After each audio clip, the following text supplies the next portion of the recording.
Three, two, one. What's going on, everyone? You're watching Ash on Comics. My name is Ash, and here is today's comic, Batman Teenage Mutant Ninja Turtles 3, issue number 6 of 6. Let's try to make this a quick one. I've done a video on all of these so far, and they're great. I did not expect it to be great. I expected it to be kind of a goofy mashup. I like James Tynion, who's the writer of this. He's also, by the way, taken over the official Batman series on issue 86. And this has been fantastic. Not fantastic because it's, like Watchmen level type comic or Dark Knight Returns or anything like that. It's fantastic for what it's supposed to be, which is Batman and Teenage Mutant Ninja Turtles thrown together in a comic that is fun, that kids would love. It's a rip-roaring action fest full of fun characters. It's everything you wanted a comic to be when you were 12. Okay, so it starts off. Casey and Shredder are fighting, these robots that Krang has, brought in because Shredder has taken over the Foot Clan from Smiley, who was a mishmash of the Joker. One of the things that Krang was doing was taking the two worlds, the Teenage Mutant Ninja Turtles world and the Batman world, and mashing it together. So the Turtles were sort of a mishmash between the actual Turtles and the Robins. I thought that was really creative, right? So like each turtle was, one of the Turtles, and then one of the Robins kind of mashed together. Then you had Batman, who was mostly Batman, but instead of training himself and having Alfred be a butler, he was adopted by Splinter. So he trained under Splinter with the Turtles and was their brother. Joker was a cross between Joker and the Shredder, etc. This is all stopped because original black and white Turtles from the old school original Teenage Mutant Ninja Turtles is caught up because of this crossover of all the multiverses, shows up and says, yo, you guys, this is not your world, things are screwed up, and he leads them to see the truth of the, this illusion that Krang's causing. Anyways, this is a complicated part. If you haven't followed this far, that's all you need to know. So now Shredder's pissed, the foot soldiers are pissed. Joker, you twisted us, made us act without honor. You must be destroyed. Mr. J, I think that's our cue to get the hell out of here. I think you're right, Pooh. So they're making their escape. Joker's just about to get stabbed, but the convergence, or the divergence, I should say, of these worlds is starting to take place. And so that spares Joker's life. It's a plot device, but it works. Then we get this nice big 2-page spread of the Turtles and there's two Batmen, because there's the Batman from the DC universe plus the Batman from the Mashover universe. It gets kind of convoluted, but it works because it's not important. This isn't this isn't Jonathan Hickman's House of X and Powers of X, right? This is supposed to be simple, down-to-earth, fun comics. If you eat popcorn when you read comics, this would be like a popcorn comic, or like popcorn movies. But don't take that to mean that it's garbage. A lot of popcorn movies are garbage. This is really well done. All the dialogue here is fun. They live up to being like what the Turtles are. There's heart in this. Even Damien is, he's a little bit of a butthead, but he's not an asshole. He's just kind of a punk kid. Like, kids can be kind of punks. And what's happening here, this whole issue is just the grand finale. Krang is trying to, pull out all the stops because these characters have sort of thwarted his plans. So he's doing everything he can to stop them. The worlds are being separated. They're in the middle of this big fight with him. And, you can just see here from the art, it's just a big action fest. Now, normally, if you just picked up a book like this, it wouldn't be that good because too much action with not enough drama to make the action significant is boring. But this had 5 issues of, I don't want to say drama, but lots of setup. So you care about this fight. It's a finale that matters, and I love how Kevin Eastman draws the black and white turtles, and he must have worked really well with Freddie Williams to make sure that his art could fit in with these panels, and they just meld right in, even though it's two different artists, and it's great. Freddie Williams probably could have drawn the black and white turtles, but it would not have had this effect. And for someone like me, who's an original Turtles fan, who read Turtles from the beginning when they were just assassins for Splinter, they weren't cowabunga pizza eating nonsense. It was really refreshing for me. Like I was like, I get to geek out and be like, yeah. And they're not done in a silly way. Like their presence makes sense. This is a Crisis of Infinite Earths type situation, but it's Crisis on a Half Shell, and it knows this is a book that knows what it is. It doesn't take itself too seriously, but it also doesn't take itself like a joke. It doesn't sit there and go, oh, this is just nonsense books, or we're gonna be nonsense. There's no silly billiness humor. There's no LOL so random. This is a book that plays off of the audience's love for these characters. Tynan comes in and writes a book that assumes you are someone who loves Batman and you love Teenage Mutant Ninja Turtles, and he is just going to give you,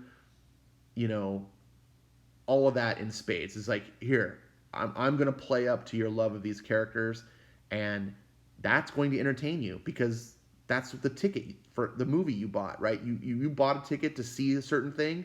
I know what you want to see. I'm going to give that. He's not sitting there trying to feed you his own thing and trying to force you to conform to whatever he wants you to feel. He's trying to appeal to your love of these characters, and he's just basically, this is like a love letter to Turtles and Batman, and saying, I hope you like this because I love these characters too, and I just want everyone who loves these characters to enjoy this as much as I do. It just really feels like that way. And we kind of get a little bit of a send-off as these characters are having to escape in these portals before the worlds all separate and they get trapped, in the wrong multiverses. And, we get some cool lines of dialogue, where Michelangelo is talking to himself. He's like, I couldn't have done this without you, man. I know underneath all that fighting and that hardness shell, you're all heart. I know, because I'm the same way. Always have been. And it's just kind of cool to see the modern turtle with the original turtle, and it's these characters kind of get each other because they are each other. And you get the rare Batman. Look at this. Where do you see Batman smiling? It might feel a little abnormal, but not in this book. The old turtles, this wasn't quite right, but I'm going to forgive it. I don't remember the old turtles saying cowabunga. Maybe they did later in the Mirage series, but they didn't say it in the beginning. So we get, you know what? I just realized that's not Mikey. That's Raphael. Anyone who's a Turtles fan was just probably just going, damn it, Ash, you idiot. That's Raphael. I know who Raphael is. Mikey is the one saying cowabunga here. And you just see the other Mikey. Man, I'm so cool in every universe. I don't know. It just makes me smile. I like their personalities. And then we see the TMNT Batman guy. He's like, it's been an honor fighting with you all. And he's got to go. And see, Bruce, told you could smile more. And you'd still be pretty awesome. To which Batman's like, yes, Dick, I see. He hits the trigger on the explosive things that they set up, starts blowing stuff up. And Krang has his one last thing, taste my power! And they're fighting, and he tries to meld the Turtles and the Batman together again. And then there's a final thing where Batman's like, no, you held us back from who we were before. You tried to weaken us by binding us together. But you only strengthened us at our core. We know who we are. We know our families. We know they make us stronger. And you get a cool little shot here. I kind of wish Batgirl wasn't in this. And I know some people are like, oh, I dare you. But it's not because of that. But I just like the mirror image of Splinter and the 4 Turtles with Batman and the 4 Robins. it felt appropriate. Maybe if they would have had Casey Jones to be the equivalent of Batgirl, maybe that would have fit. But I just thought it felt off. Anyways, that's neither here nor there. And Krang is like, or the Beast thing that Krang made. Your multiverse will not hold. Uh, and then, no, I'll kill you. And then Batman blows the stuff up. It gets just pretty bonkers at this point, but it makes sense if you've read the whole book. It's like it's kind of supposed to be bonkers.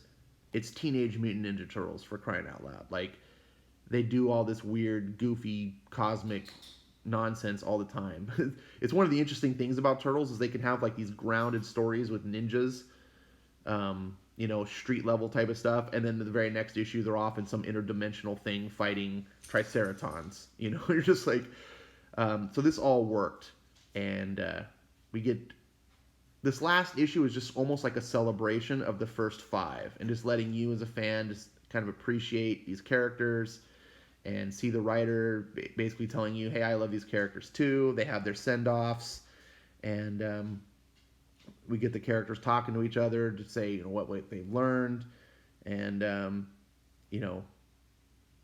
Damien's kind of complaining and saying, really, we're going back to serious business already? We just stopped a crisis level event in its tracks. To which Batman responds, there's important work that needs to be done, but no, the work will wait until tomorrow. I learned a lot in this time, and that other life on the other world, and that life in the other world. But the biggest lesson was how a person needs to treat his family. What are you saying? Says Batgirl. Alfred, put in an order for a big stack of pizzas. We're staying in tonight. And you get a little wink wink grin there, like. And again, if this was a normal Batman book, I would just be like, come on, that's dumb. But in this book, it works. This is supposed to be a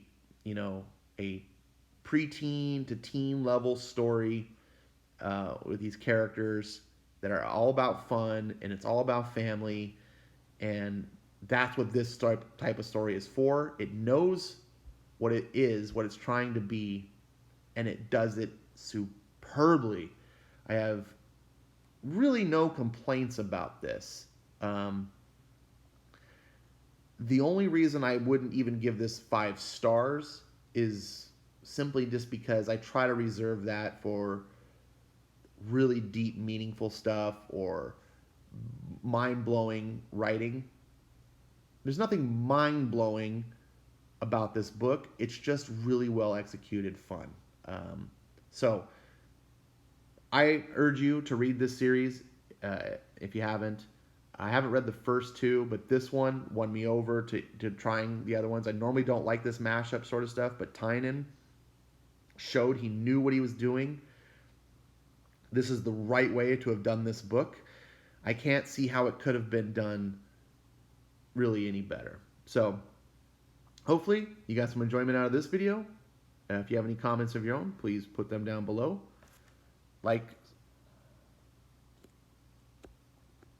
subscribe, and I'll see you next time.